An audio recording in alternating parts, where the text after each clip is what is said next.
Good evening. और हमने heading डाला था क्या, फंक्शन ऑफ आरबीआई, आरबीआई के कार्य। और इससे पहले हमने आपको कुछ होमवर्क दिया था कि मार्केट और इन्फ्लेशन के क्वेश्चन करके आने थे। मुझे पूरा यकीन है कि आप में से कोई करके नहीं आया होगा। ऑनलाइन वाले यदि आप कोई डाउट लेके आए तो क्वेश्चन नंबर बताइए, और नहीं तो फिर मंडे को प्रॉपर हम इस दोनों टॉपिक को लेंगे। मंडे यानी ट्यूसडे को नेक्स्ट क्लास में। बताइए, कोई डाउट है, कोई क्वेश्चन है? आप लोगों ने नहीं पढ़ा होगा, आपने किया है? ठीक, आपने क्यों? तो नहीं है तो मुझे व्हाट्सअप करने थे ना भाई। मैंने अच्छा, ठीक है, वो मेरे मोबाइल में था नहीं। एक बच्चे ने डाउट डाला है, इंग्लिश। मनीष बच्चे इसको रखो, ट्यूसडे वाली क्लास में करेंगे, क्योंकि आज हम लेट हैं तो ट्यूसडे वाली क्लास में प्रॉपर उसको डाउट को लेकर के कवर करेंगे, क्योंकि बाकी सब ने शायद किया नहीं होगा। मनीष के अलावा भी किसी कोई डाउट है? अच्छा, मोहित के अलावा किसी कोई डाउट है भाई? मोहित, आपका डाउट हम ट्यूसडे वाली क्लास में लेंगे, आज थोड़ा सा पढ़ लेते हैं। चले, बताएंगे आप लोग आरबीआई क्या क्या कार्य करती है, आरबीआई का क्या क्या कार्य है, क्या क्या आप जानते हैं?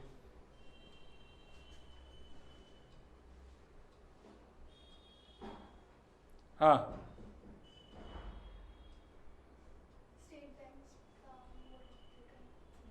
चलो पहला लिखो। RBI is responsible for issuing of currencies। RBI मुद्रा निर्गमन का कार्य करती है।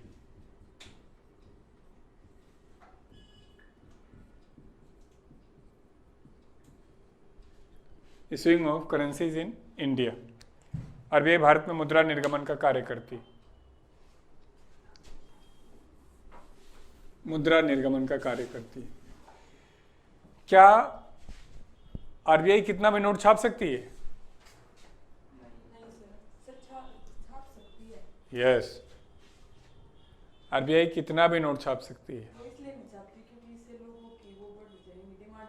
डिमांड बढ़ जाएगी, तो लोगों की डिमांड को कम करके रखना है, बेरोजगार हो जाएंगे। अच्छा, विपिन ने कुछ लिखा है, देखना। अच्छा, शेड्यूल बैंक को लोन देना, चलो ठीक है, भी एक काम है। दो तीन बातें सीखते हैं। आरबीआई पहला तो है कि क्या कितना भी नोट छाप सकती है, जवाब है कि हाँ, कितना भी छाप सकती है। क्यों नहीं छापते हैं? तो हमने एक टॉपिक आपको पढ़ा है, इन्फ्लेशन। यदि मनी का सप्लाई ज़्यादा हो जाएगा तो मनी की वैल्यू कम हो जाएगी, तो मनी उतना ही छापा जाए जिससे कि उसकी डिमांड बनी रहे, दिक्कत ना हो। तो आरबीआई हमने सिखाया था आपको कि 1 अप्रैल 1935 को इस्टेब्लिश्ड हुआ था। तो जब से आरबीआई आया 1 अप्रैल 1935 को,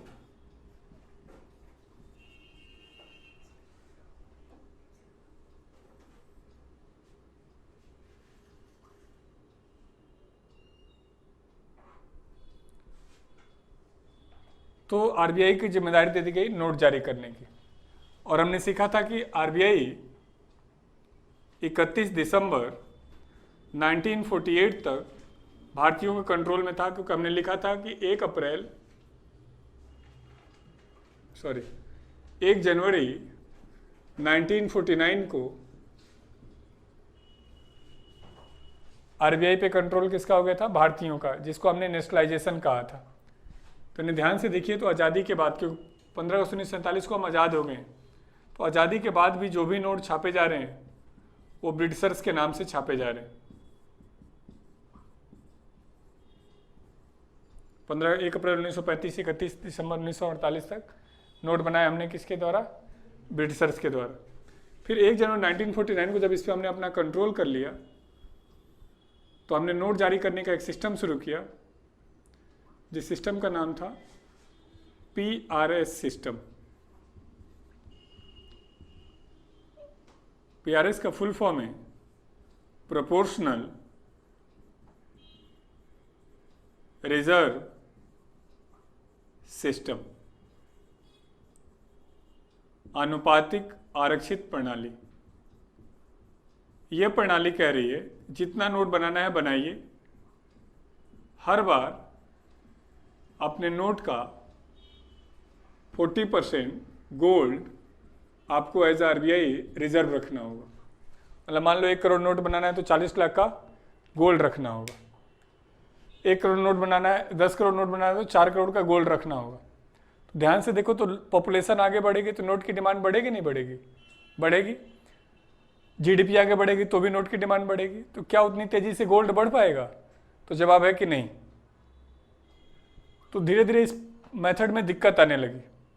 तो ये मेथड बच्चों हमने 31 मार्च 1957 को ख़त्म करके उसके जगह पर 1 अप्रैल 1957 को एक सिस्टम शुरू किया जो आज तक चलाया जा रहा है।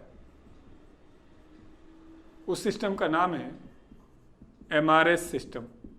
MRS कहता है मिनिमम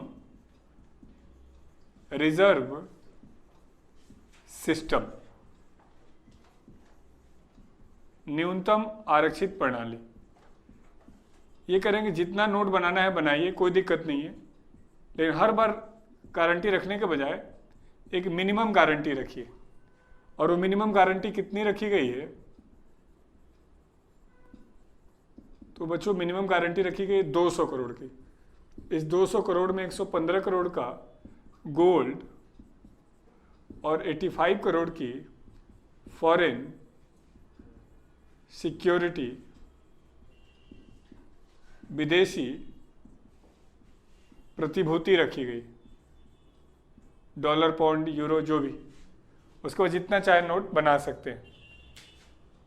वो क्लियर दिख नहीं रहा क्या इधर?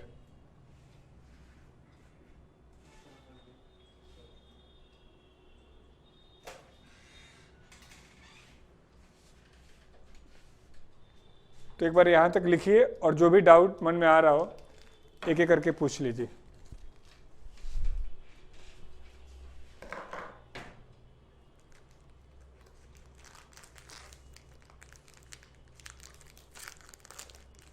अभी भी नहीं? हाँ, थोड़ा और। यस, थोड़ा सा और।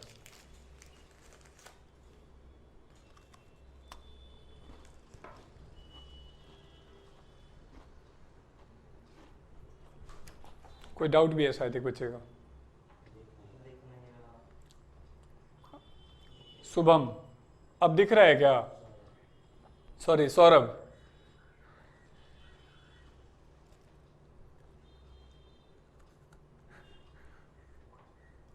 अरे बिस्किट खाते हुए दिख रहा है।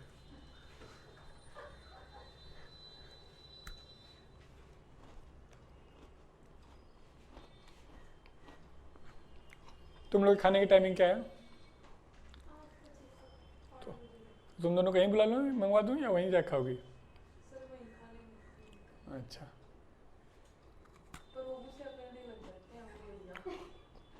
कल तो नेपाल भेज देंगे।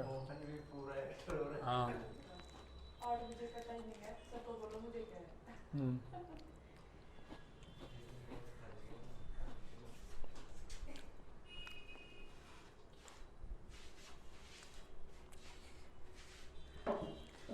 चाइल्ड साइकोलॉजी का कर दूं क्या शुरू? CTET के लिए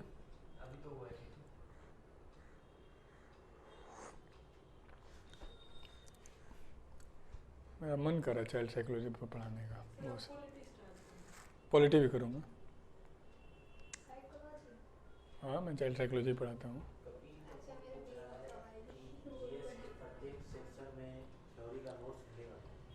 डाल देंगे, बोल दो, डाल देंगे सारे का। जो अपने बनाया था ना तोड़ तोड़ के सेक्शन वाइज, वो डाल दिया करो। थ्योरी का भी है, इकोनॉमिक्स छोड़ के बाकी है। बोले इकोनॉमिक्स छोड़ के बाकी सबका मिलेगा। नहीं बना है, कुछ ही टॉपिक के बने। बोले हाँ मिलेगा।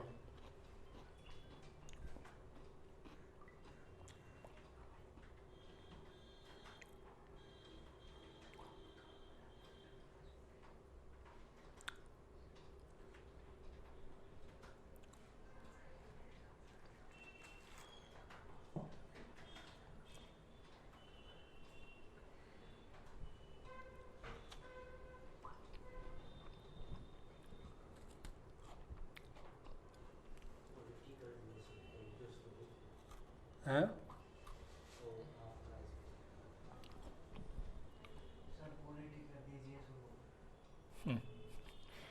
भगाओगे टीचर को मेरे।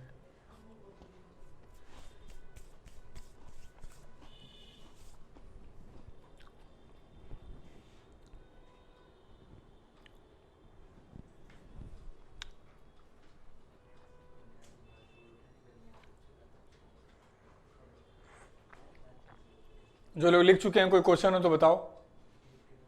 जितने मन में क्वेश्चन आ रहे हैं यहाँ से, इसी से रिलेटेड अभी होना चाहिए। ऑनलाइन वाले भी कोई क्वेश्चन हो तो बताइए आप लोग।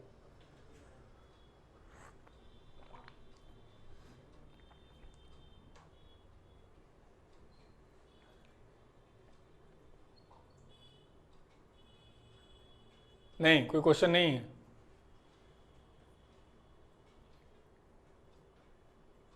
ये क्यों होता रहता है ब्लिंक, ये लाइट और ये डिम और हाई, डिम हाई। अभी कितना अच्छा दिख रहा है। थोड़ा जैसे मैं हिलूंगा लो हो जाएगा। देखो मेरे हिलते,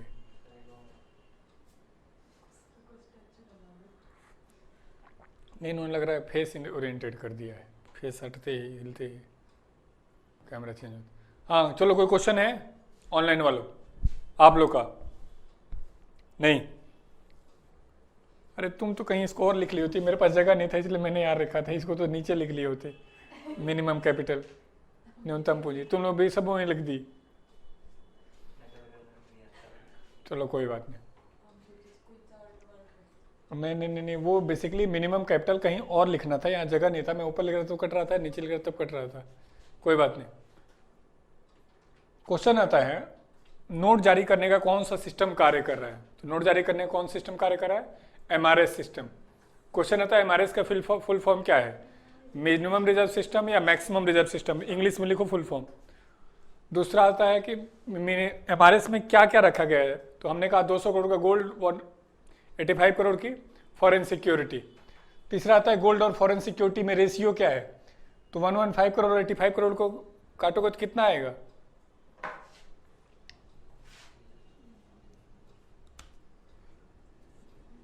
23, 17। एक तो ये क्वेश्चन आ जाता है। दूसरा आता है क्या गलत है क्या सही है, इंटरचेंज करके दे देगा। फॉरेन सिक्योरिटी दे देगा 115 करोड़, गोल्ड दे देगा 85 करोड़। ये तरीके। दूसरा आता है कि एमआरएस सिस्टम कब आया। तो हमने कहा कि 1 अप्रैल 1957 को आया है। यहां तक आपके मन में कोई क्वेश्चन है तो बताइए। कोई क्वेश्चन नहीं है? नहीं, चलो मैं पूछता हूं, बताओ। आरबीआई जितने नोट जारी करती है उन सभी नोटों के एक नोट किसी व्यक्ति के पर्स में है तो कुल कितने रुपए हैं उसके पर्स में? क्वेश्चन समझ रहे हैं? आरबीआई जितने जितने रुपए के नोट जारी करती है उन सभी नोटों के एक नोट किसी व्यक्ति के पर्स में है तो कुल कितने रुपए हैं उसके पर्स में?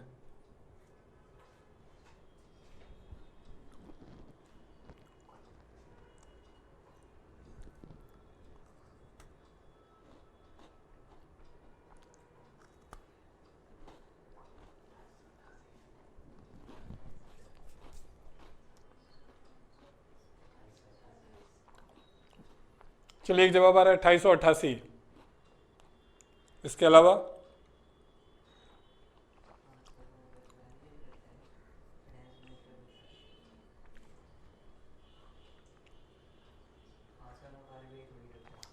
भी तो आप लोग जवाब बताओ, हमें क्या पता है।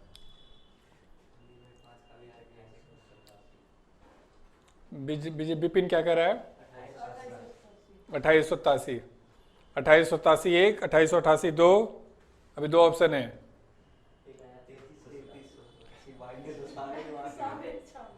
और एबीपी नहीं है।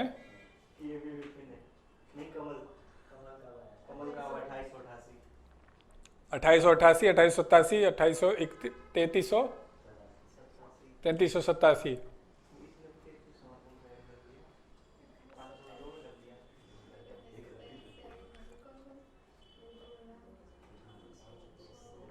और क्या आया?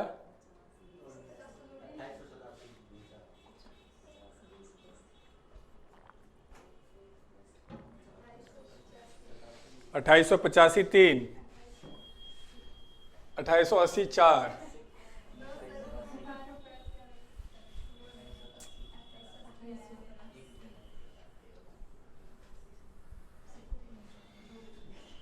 एक जवाब सही है जो आप लोगों ने दिया है उसमें से,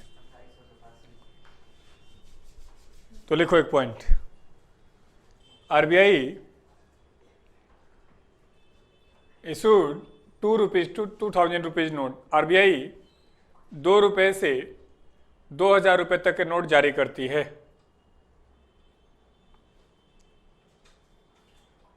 ₹2 to 2000 रुपीज नोट, ₹2 से 2000 रुपए तक के नोट जारी करती है।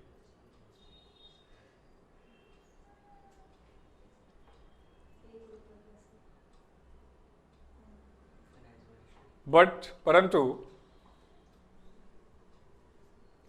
Authorize up to 10,000 rupees note, परंतु 10,000 रुपए तक का नोट जारी कर सकती है।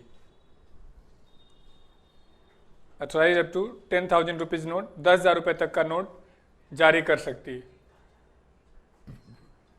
Authorize up to 10,000 rupees note, 10,000 रुपए तक का नोट जारी कर सकती है। भारत में सबसे बड़ा नोट कितने का जारी हुआ है? 2,000 का, 5,000 का भी। ऑनलाइन वाले बताओ कितने तक का नोट जारी हुआ है? इंडिया की बात चल रही है।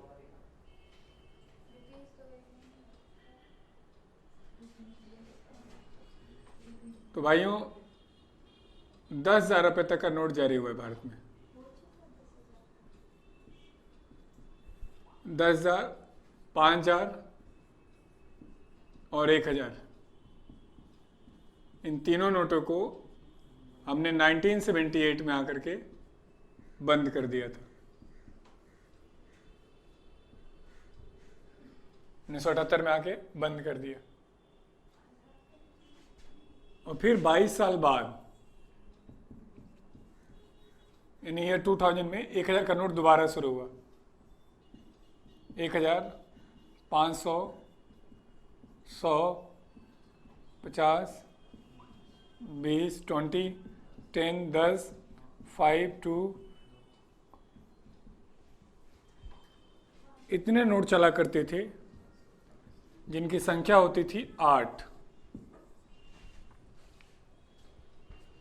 फिर अचानक 8 नवंबर को 2016 को रात को 8 बजे, मेरे प्यारे देशवासियों, मैं कुछ बेहतर करना चाह रहा हूँ देश के लिए, और 500 और 1,000 के नोट को बंद कर दिया गया, है ना। और फिर दोबारा 2000 के द्वारा नए नोट लाए गए। 500, 200, 100, 50, 20, 10, 5, 2, कितने हो गए ये? 2887। और नंबर ऑफ नोट कितने हो गए? 9। तो क्वेश्चन गलत हो जाएगा ना बच्चे, उससे ₹2 से लिख लो एक बार।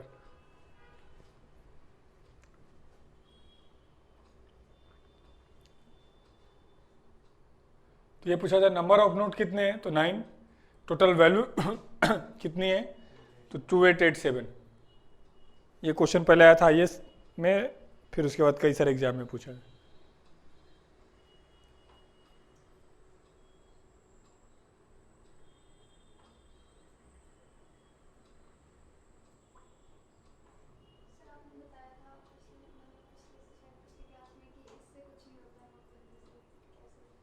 नोटबंदी से बहुत कुछ होता है। कौन का? अच्छा, मैंने वैसे कहा था हाँ कि सरकार ब्लैक मनी को रोकने के लिए नोट बंद कर सकती है, लेकिन मैंने कहा कि भ्रष्टाचार के कारण से कुछ हुआ नहीं नोटबंदी का, तो इसलिए कुछ होगा नहीं, क्योंकि जिसके पास ब्लैक मनी है उसी के पास दिमाग है, मैंने इस सेंस में कहा था। अभी तो नोटबंदी का बहुत बुरा प्रभाव पड़ा था। इस बार आपके CGL टायर 3 में आया भी था कि नोटबंदी का क्या पॉजिटिव इम्पैक्ट पड़ा, क्या निगेटिव। तो जब ऐसे गवर्नमेंट के एग्जाम में जाएं तो आप अच्छी अच्छी बातें लिखें, बहुत अच्छा रहा है, और इससे भ्रष्टाचार पे रोक लगा है, ऐसी ढेर सारी बातें। चलो ये तो हुआ कि कितने नोट जारी कर रहे हैं और कितनी वैल्यू हुई। तो बच्चे नया वाला लिखो ना, पुराना वाला तो खत्म हो गया, ये वाला। और तुम्हारा 1887 कैसे आ गया?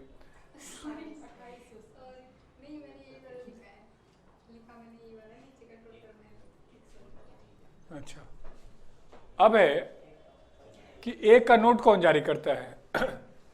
एक का तो आया नहीं है ना, तो लिखो नोट ऑफ 1 रुपीज, 1 रुपए का note issued by finance ministry. 1 रुपए का नोट वित्त मंत्रालय के द्वारा जारी किया जाता है।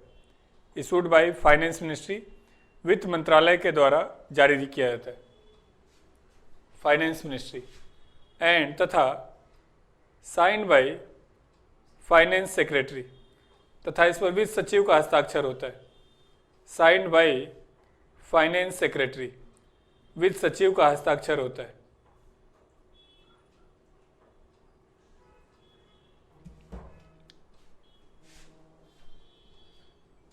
वित्त सचिव का हस्ताक्षर होता है। तो बताएंगे वाई फाइनेंस मिनिस्ट्री,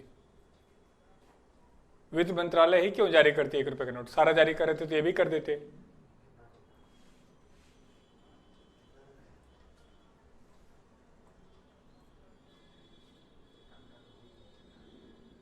बताइए। ऑनलाइन वालों दिमाग लगाओ और बताओ, ईश्वर ने जितना दिमाग दिया है सब लगा दो कि why 1 rupees note issued by finance ministry, 1 रुपए का नोट वित्त मंत्रालय क्यों जारी करते? कितना भेजना है? तो तुम्हारे पे भेज देना, तुम भेज देना। हाँ बताओ।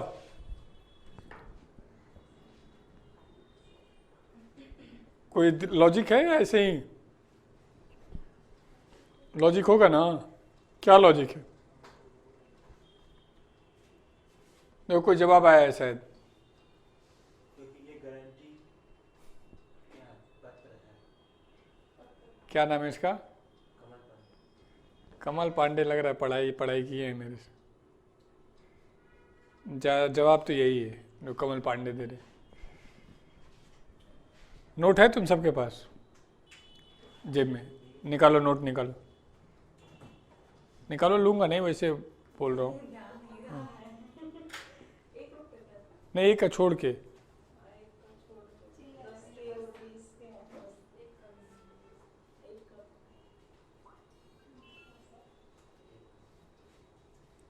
Y 1 rupees note issued by finance ministry. मुझे नहीं चाहिए, मुझे तो याद है, आप लोग अपने पास रखो।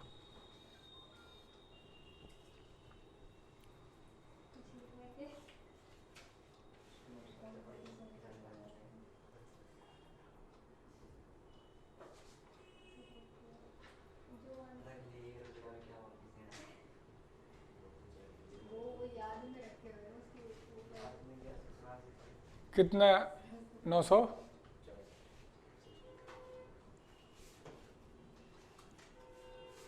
निकाल लिए? देखो तो क्या लिखा है, दे देना। संदीप को फोन आ रहा है, बात कर ली। सबसे ऊपर लिखा है भारतीय रिजर्व बैंक, नहीं लेफ्ट में, और राइट में लिखा है रिजर्व बैंक ऑफ इंडिया। पुराने वाले में ऊपर नीचे लिखा है भारतीय रिजर्व बैंक और रिजर्व बैंक ऑफ इंडिया, और फिर लिखा है गारंटेड बाय सेंट्रल गवर्नमेंट, केंद्र सरकार के द्वारा प्रत्याभूत। तो गारंटी कौन दे रहा है बच्चों? केंद्र सरकार, सेंट्रल गवर्नमेंट। और फिर नीचे लिखा गया है I promise to pay the bearer the sum of, मैं धारक को इतने रुपए अदा करने का वचन देता हूं। और साइन किसका है? आरबीआई के गवर्नर का। क्लियर है? गारंटी दे रहा है सेंट्रल गवर्नमेंट और प्रॉमिस कौन कर रहा है? आरबीआई। जबकि 1 रुपए के नोट पे आप देखेंगे तो कुछ भी ऐसा नहीं लिखा गया है, ना तो वहाँ आरबीआई लिखा गया है, ना कोई प्रॉमिस लिखा गया है, सीधे भारत सरकार लिख दिया गया, ना कोई गारंटी की बात की गई। तो इस बात को समझने के लिए एक पॉइंट लिखो, मनी डिवाइड इन 2 टाइप्स। मुद्रा को 2 प्रकार से बांटते हैं, टोकन मनी, सांकेतिक मुद्रा,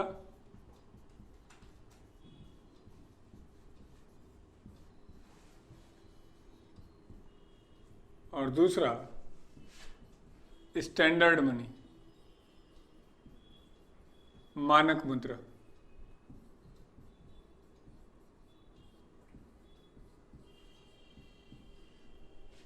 token money and standard money, सांकेतिक मुद्रा और मानक मुद्रा। बच्चों टोकन मनी कहते हैं हम जिस मनी का फेस वैल्यू बाजार मूल्य उसके कॉस्ट ऑफ प्रोडक्शन से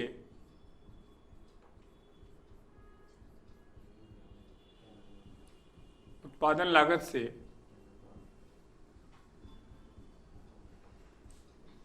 ज़्यादा हो, उस मनी को हम फेस वैल्यू कहते हैं, सॉरी टोकन मनी कहते हैं। जैसे पेपर करेंसी,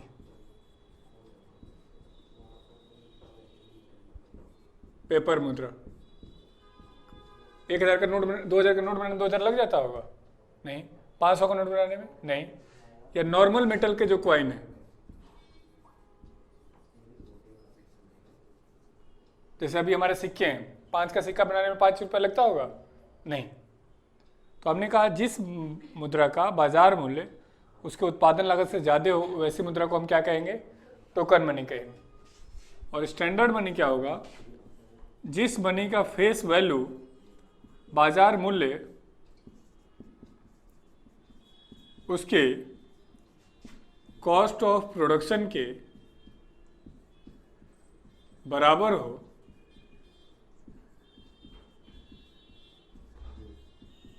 उसको हम स्टैंडर्ड मनी कहेंगे। जैसे गोल्ड कॉइन, सोने का सिक्का, सिल्वर कॉइन, चांदी का सिक्का, ये सारे के सारे क्या है बच्चों? Standard money. टेबल लिखो यहाँ तक।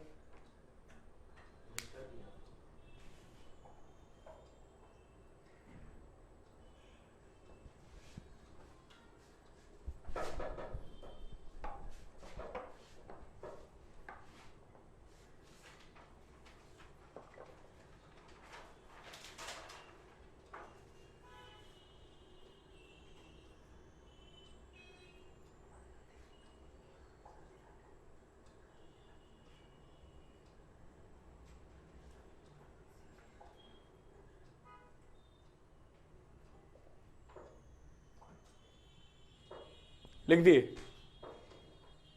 कह दो ना, बाद में कर देंगे, अभी क्लास ले लें, कॉन्सेंट्रेशन बिगड़ता है।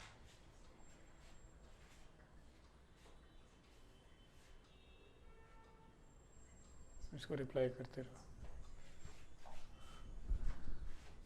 तो भारत की मनी कौन सी मनी? टोकन मनी है, स्टैंडर्ड मनी? टोकन मनी है। विश्व के लगभग 99.999 मतलब लगभग 100% देश आज के डेट में कौन सी मनी यूज कर रहे हैं? Token money. क्यों? इसको बनाना आसान है, खर्चा कम है, चलाना आसान है, जितना लिखा गया होता है उतने में चल रहा होता है। और अब लिखो मत, सुनो एक बार, इस वाले में क्या दिक्कत है? इसके लिए बहुत अमीर होना होगा, देश ज़्यादा डिमांड करेगा तो उतना हिसाब से गोल्ड और सिल्वर भी चाहिए। दूसरा, इस वाले मनी में एक प्रॉब्लम और भी है।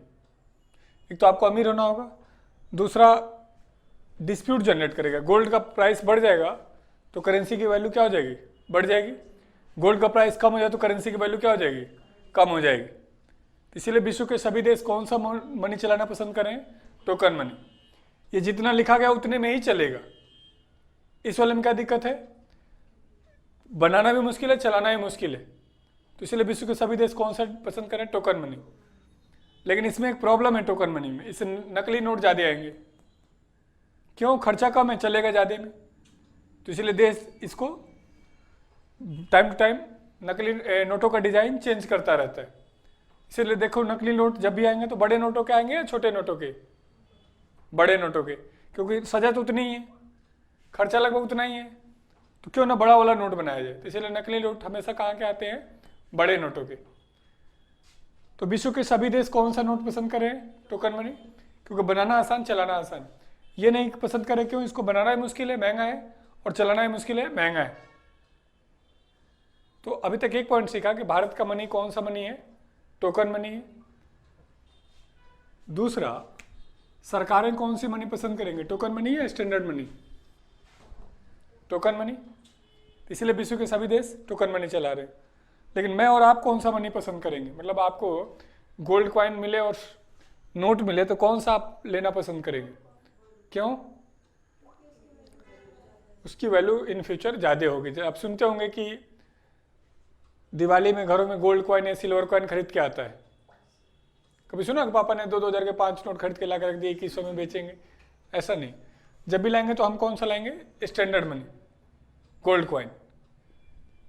इसमें रिस्क नहीं है। जैसे 8 नवंबर को रात को 8 बजे आए 2016 में और कहे मेरे प्यारे देशवासियों 500 और नोट 2000 के नोट लीगल टेंडर मनी नहीं रहेंगे। बताऊंगा आगे चलकर लीगल टेंडर मनी क्या होता है।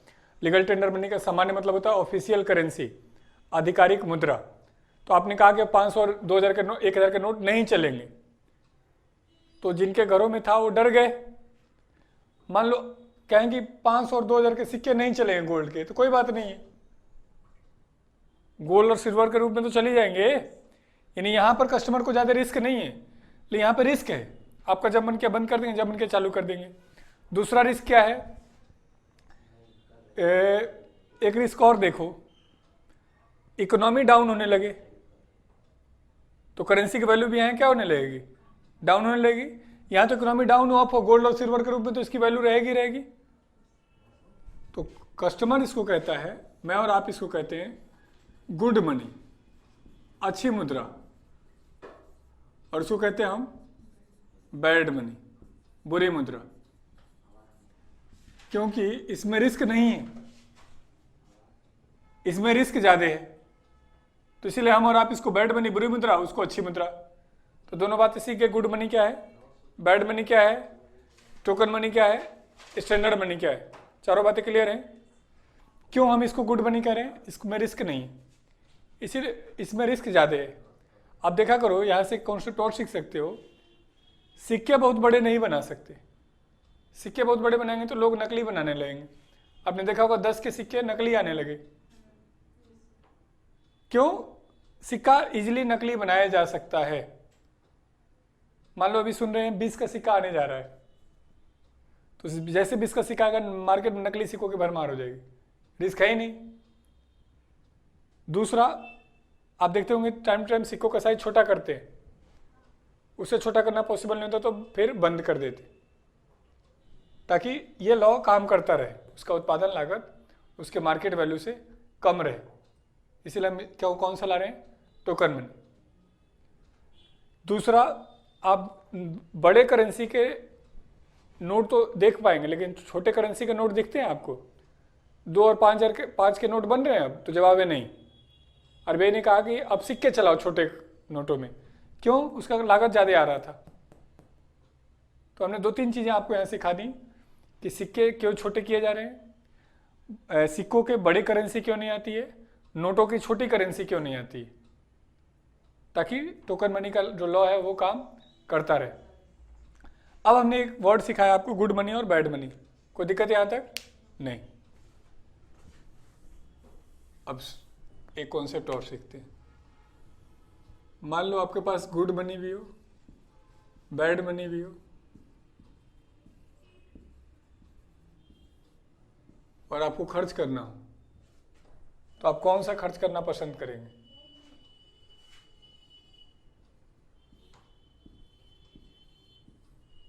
बताओ बच्चों, आप लोग कौन सा करें? बैड मनी खर्च करेंगे। तो घरों में कौन सा रखेंगे? Good money.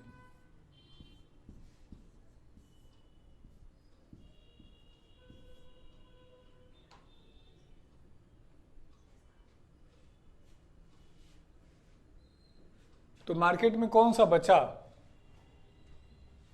मार्केट में कौन सा बचा, गुड मनी या bad money? Bad money.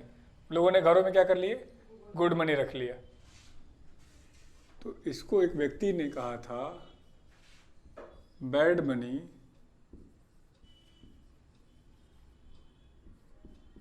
Drives out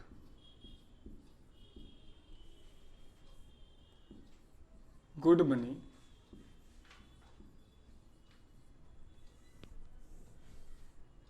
from market. बुरी मुद्रा, लिखना मतलब ये, अच्छी मुद्रा को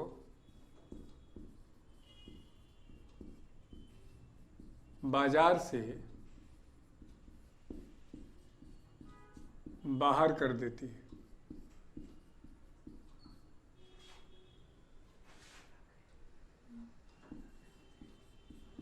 ये बात किसने कहा था? तो ये बात सबसे पहले ग्रेसम ने कहा था। तो इसी को हम एक एग्जाम में पूछते हैं कि ग्रेसम का नियम क्या कहता है।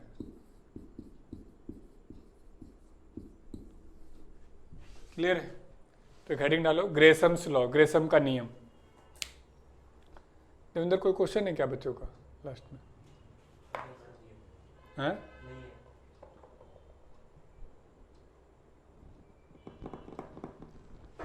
Bad money drives out good money from market. बुरी मुद्रा अच्छी मुद्रा को बाजार से बाहर कर देती है। ग्रेसम्स लॉ, ग्रेसम का नियम। Bad money drives out good money from market. बुरी मुद्रा अच्छी मुद्रा को बाजार से बाहर कर देती।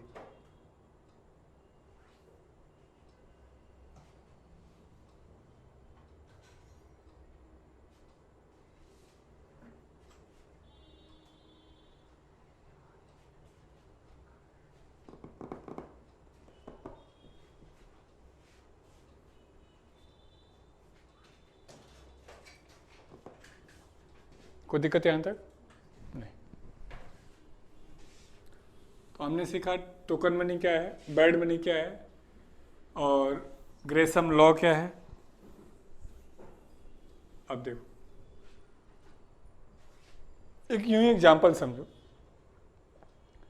आपके पास नया नोट होता है, पुराना नोट होता है जेब में, मतलब एक खराब सा है एक पुराना नया सा है, तो कौन सा खर्च करना पसंद करते हो? पुराने वाला। तो ये मार्केट में सब कोई ऐसे ही करते हैं। तो अच्छे वाले नोट क्या हो गए, मार्केट से बाहर हो गए, बाजार में कौन से चल रहे हैं? बुरे वाले। तो यही है। लेकिन यहाँ बैड मनी गुड मनी का मतलब नया और पुराना नोट से नहीं, मैं समझाने के लिए कह रहा हूँ। बैड मनी का मतलब टोकन मनी और गुड मनी का मतलब स्टैंडर्ड मनी। अब क्वेश्चन था कि why 1 rupees note issued by finance ministry, 1 रुपये का नोट वित्त मंत्रालय क्यों जारी करती है? तो अभी हमने सीखा था कि नोट जारी करने की जिम्मेदारी किसकी है? आरबीआई की। लेकिन ऐसे समझो किसी भी देश में मनी इशू करने की रिस्पॉन्सिबिलिटी वहाँ की गवर्नमेंट की होती है, और गवर्नमेंट ये जिम्मेदारी देती किसको? आरबीआई को। आरबीआई की मनी कैसी मनी है? Token money. ये सिर्फ कागज ही तो है, कागज के अलावा कोई वैल्यू है उसकी? नहीं। जैसे 500 और 1000 का कोई पुराना वाला नोट आपको 50 रुपये 100 रुपये में दे तो ले लोगे क्या? 50 में 20 10 क्यों लेंगे? यस। अब तो सिर्फ कागज रह गया हो, कागज के अलावा उसकी कोई वैल्यू रही नहीं। तो सिर्फ अंतर क्या हुआ? अचानक सरकार ने कहा कि अब ये नोट नहीं रहेगा, यानी अब वो कागज हो गया। तो ये जो प्रॉमिस किया था वो किसने किया था? आरबीआई ने। तो कागज ही तो है। उन्होंने कहा नहीं, आई प्रॉमिस टू पे। तो हमने कहा कि आप कैसे प्रॉमिस कर सकते हो? आपने 50 लाख करोड़ छापे और आपके पास सिर्फ 200 करोड़ रुपए है, तो आपकी औकात तो है नहीं प्रॉमिस करने की। तो उन्होंने कहा नहीं, हम जो भी प्रॉमिस कर रहे हो किसके बेस पे कह रहे हैं? गवर्नमेंट के। तो हमने कहा इनके पास खुद ही नहीं। इन्होंने कहा नहीं, हमारे पास है। तो ऐसा कहते हैं कि 1 रुपया बाकी नोटों के लिए गारंटी के रूप में कार्य करता है। ऐसे समझो, एक तरीका था कि सरकार एक बड़ा सा नोट छापती 10,000 करोड़ का, और जब तक 10,000 करोड़ नोट छप नहीं जाता तब तक उसी के बेस पे गारंटी देते रहते। फिर जब 10,000 करोड़ छप जाता फिर एक नया नोट छाप देते। तो हमने कहा कि नहीं, हम एक बेस करेंसी, बेसिक यूनिट से हम गारंटी दे रहे। एक पॉइंट लिखो फिर शायद क्लियर हो जाए। देखें, नोट ऑफ 1 रुपीज, 1 रुपए का note is the guarantee for other note. 1 रुपए का नोट अन्य नोटों के लिए गारंटी पत्र है, गारंटी फॉर अदर नोट के लिए गारंटी पत्र है। सो इसी कारण it is issued by finance ministry, इसी कारण इसे वित्त मंत्रालय के द्वारा जारी किया जाता है। इशूड बाय फाइनेंस मिनिस्ट्री, वित्त मंत्रालय के द्वारा जारी किया जाता है।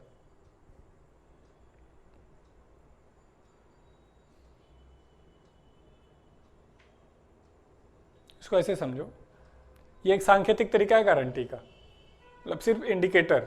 जब आप पढ़ेंगे सेंटेंस को तो उसमें देखिए, I promise to pay the bearer the sum of, इन 1-1 रुपए के मल्टीपल में गारंटी देने की बात कही गई। जैसे आपके पास घर है, कहाँ है? राजस्थान में ना, आप ही का है।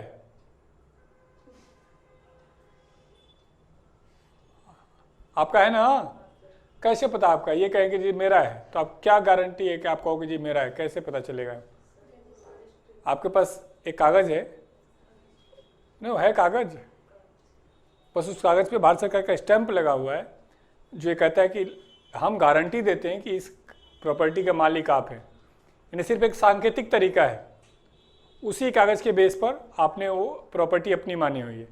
यही मतलब है कि एक सांकेतिक तरीके से सरकार ने गारंटी दी हुई है। इसीलिए देखना, सिक्कों पे गारंटी नहीं लिखा है, क्योंकि सिक्के कौन छापता है? भारत सरकार ही छापती है।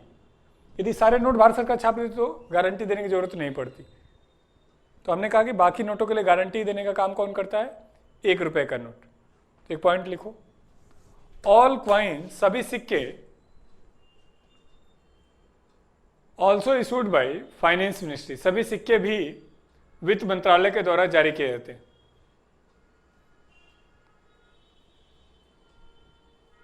Also issued by finance ministry, जारी किए जाते हैं।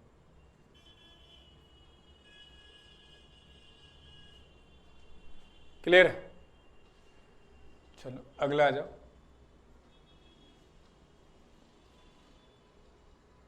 अब प्रश्न है, सिक्के कहां कहां से बनते हैं? ये तो हमने बस एक पॉइंट अब तक सिखाया कि नोट कौन जारी करता है, सिक्के कौन जारी करते हैं। अब प्रश्न है, नोट, सिक्के कहां कहां से बनते हैं? तो जहां बच्चों सिक्के बनते हैं उसको हम कहते हैं टकसाल, मिंट। तो लिखो, मिंट सिचुएटेड एट, टकसाल अवस्थित हैं, सिचुएटेड एट, टकसाल अवस्थित हैं नोएडा,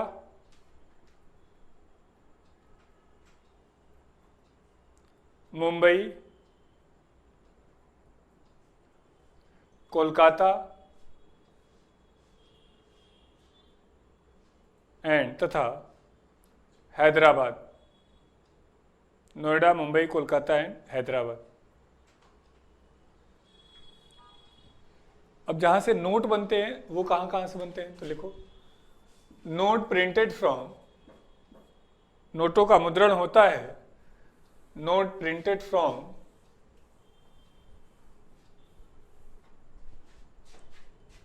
नासिक, महाराष्ट्र,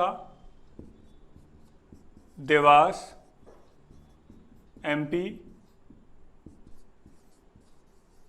साल्बोनी,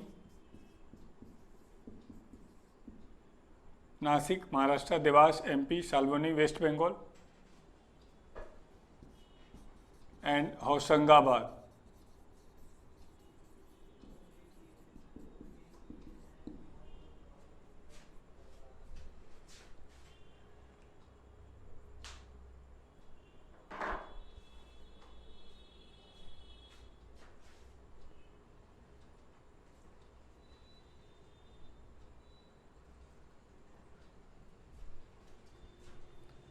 अब है कि नोट पर कुल कितने लैंग्वेज लिखे गए हैं। पूरी जिंदगी नोट देखते देखते बीत गई, 3 लैंग्वेज लिखे गए हैं। कौन कौन सा? इंग्लिश, हिंदी और वो एक और लिखी होती है, वो कौन सी होती है? उर्दू होती है। उर्दू होती है, उर्दू। अच्छा, नोटों पर कुल 17 लैंग्वेज लिखे गए, 15 तो यहाँ लिखा गया और एक हिंदी और एक इंग्लिश। तो लिखो टोटल लैंग्वेज ऑफ, या टोटल लैंग्वेज एट नोट, नोटों पर कुल भाषा 17। अब बताया कि नोट पर किस पर क्या बना हुआ है। तो कितने रुपए के नोट पर मंगलयान बना है? 500 के पे। 500 पे। 2000 रुपये पे मंगलयान बना हुआ है। 500 पे क्या बना है? लाल किला। एक बार लिखते रहना, मंगलयान 2000,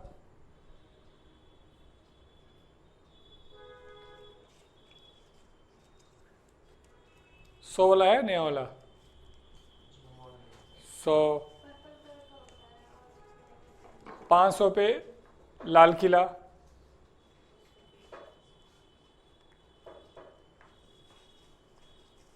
देवेंद्र है 200 का आप लोग के पास है? 200 पे क्या बना है? चलो ये होमवर्क लिख लो, आपने फिल करके बताना है। 200, 100, 50, 20 का तो नया नहीं आया ना अभी, कोई बात नहीं, फिर भी 20 पे पुराने वाले पे आपको देखना होगा। 20 पुराने वाले पे क्या है? नेचर का, प्रकृति का बना हुआ है। 100,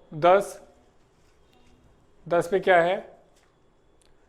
50 पे तो हम्पी बना हुआ है।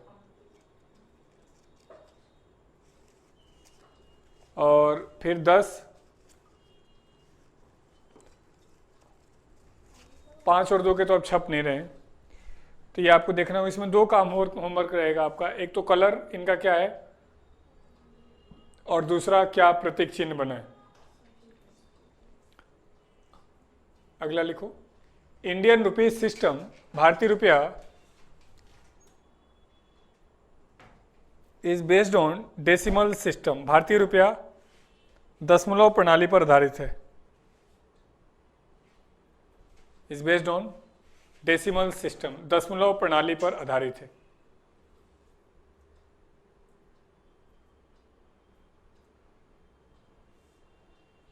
बेस्ड ऑन डेसिमल सिस्टम, दशमलव प्रणाली पर आधारित है।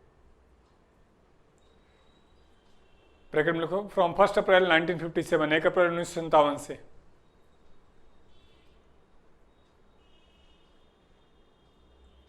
ये क्या है? पहले क्या चलता था? आना सिस्टम चलता था। आना सिस्टम क्या कहता है? 1 रुपये बराबर 16 आना। अब इस सिस्टम को खत्म करके अब हम क्या लेके आ गए? 1 रुपये बराबर 100 पैसा। इसी को हम क्या कह रहे हैं? Decimal system. लिख लो, means 1 rupees is equal to 100 paisa, 1 रुपये बराबर 100 पैसा।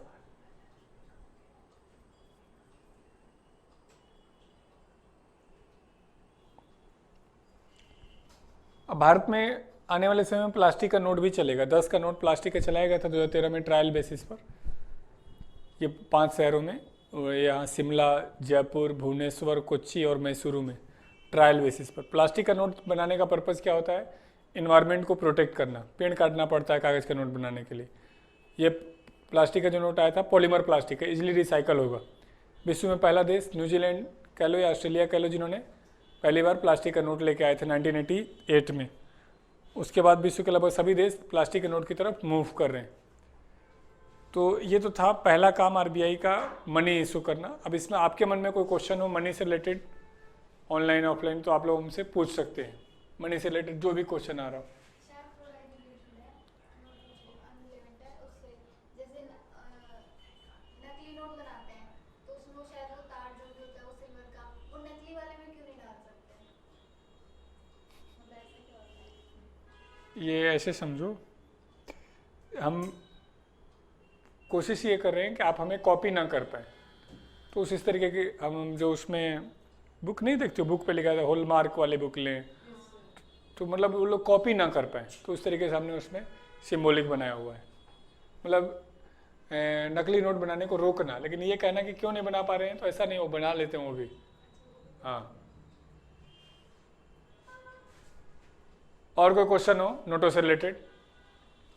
नहीं, तो चलो आज के लिए इतना ही रखेंगे। दूसरा काम लिख लो आरबीआई का। RBI is responsible for issuing of, ये मेन है इस चैप्टर का, monetary policy in India. RBI Bharat में मौद्रिक नीति जारी करती है। Responsible for issuing of monetary policy in India, मौद्रिक नीति जारी करती है। तो अब आपका दो काम हो गया है, एक तो मार्केट और दूसरा इन्फ्लेशन पढ़ के आएंगे। नेक्स्ट क्लास में बैंक नहीं, बैंक तो अभी नहीं खत्म, बैंक तो कम से कम 3-4 क्लास हो जाएगी, तो उसके बाद बैंक टॉपिक को डिस्कस करेंगे। तो चलिए आज के लिए इतना ही, thank you, good night. Mahatma Gandhi की पिक क्यों है? तो ये क्वेश्चन ऑनलाइन क्लास में नहीं, इसका जवाब बताएंगे। बस ये जानिए कि महात्मा गांधी राष्ट्रपिता हैं, उनके सम्मान के लिए हमने 2002 में नोटों पर इनको शामिल किया है। 2002 से पहले अशोक स्तंभ हुआ करता था नोटों पर। और अच्छे शब्दों में इसका जवाब दें तो इसे महात्मा गांधी का फोटो लगने से नोटों की वैल्यू बढ़ जाती है, सम्मान बढ़ जाता है। और कोई क्वेश्चन है? चले सभी को गुड नाइट। और हम यह आपसे उम्मीद कर रहे हैं कि आप सैटरडे संडे में ये इकोनॉमिक्स के क्वेश्चन और साइंस का भी क्वेश्चन अपलोड कर दिया गया, तो साइंस का क्वेश्चन भी करके आएंगे।